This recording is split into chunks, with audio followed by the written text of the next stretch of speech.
On a winter evening, the trees beside a supermarket turn black. Not because the leaves came back, because the crows have arrived.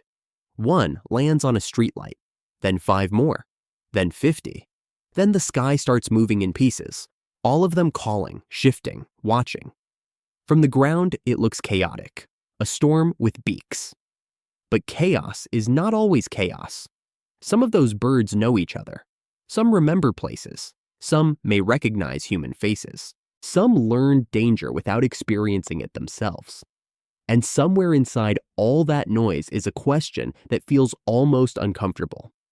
How close is this to a society? Crows already live closer to us than most wild animals ever could. They study our streets, our trash days, our traffic, our habits. They know when a road is dangerous and when it can be useful. They know that a person can be harmless one day and a threat the next. That matters because the question is not really whether crows could build little houses, hold meetings, or invent laws.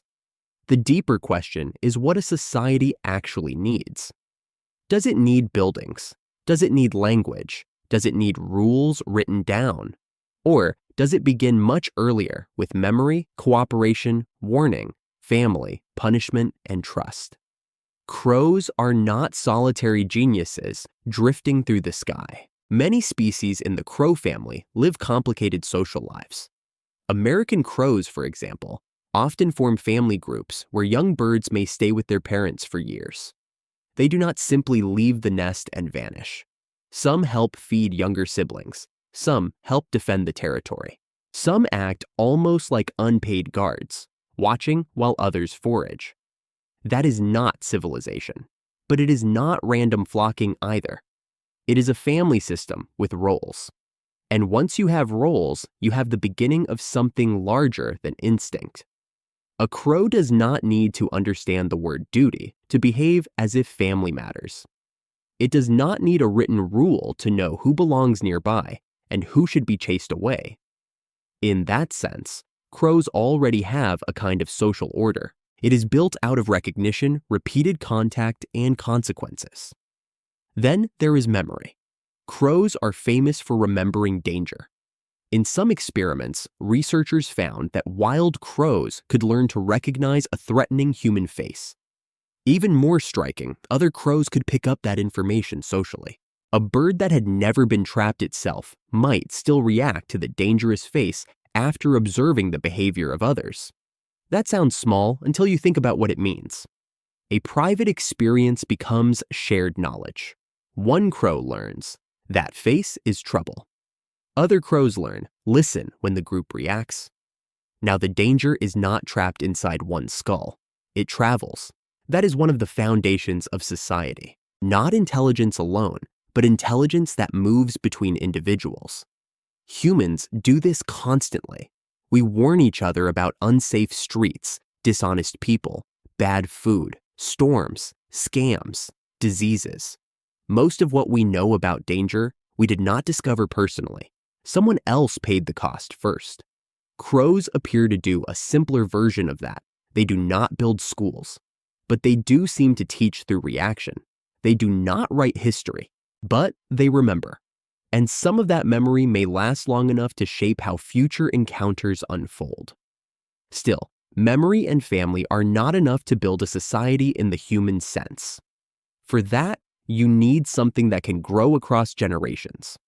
You need skills that do not merely repeat, but accumulate. This is where tool use enters the story. New Caledonian crows are known for making and using tools in the wild. They can shape sticks and use them to extract food from places their beaks cannot reach.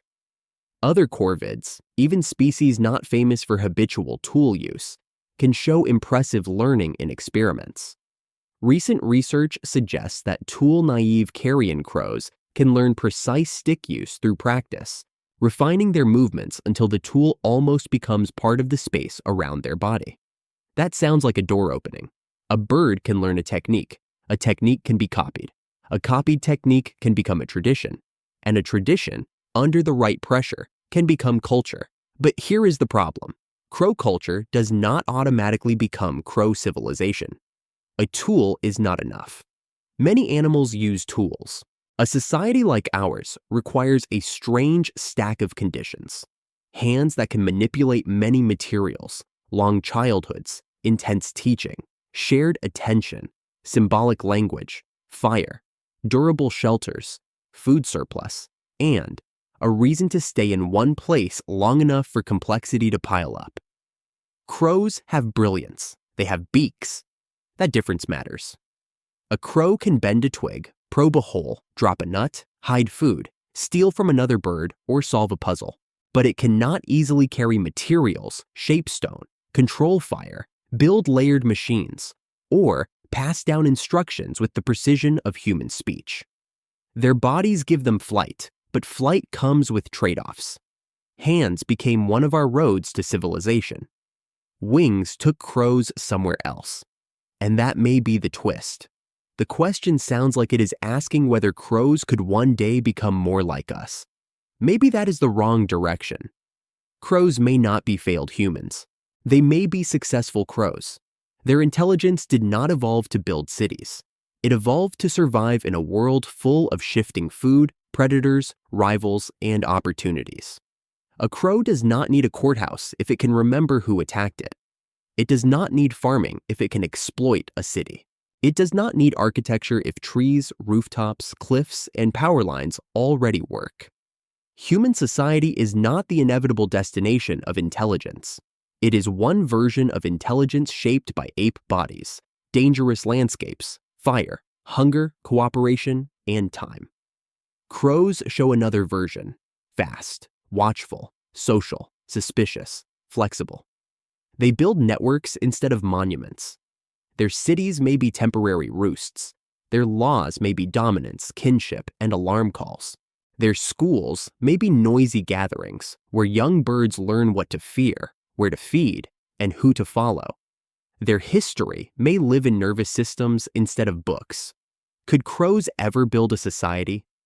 If we mean a human-like civilization, with permanent structures, written rules, technology, and institutions, probably not. Their bodies, needs, and evolutionary path point somewhere else. But if society means a stable web of relationships, shared information, cooperation, conflict, memory, and learned behavior, then the answer is more unsettling. They may already have one, not hidden in some distant jungle, not waiting in the future. Right above the parking lot, at dusk, screaming from the trees while we walk underneath, assuming they are only noise. The real mystery may not be whether crows can build a society. It may be whether we can recognize a society that was never trying to look like ours.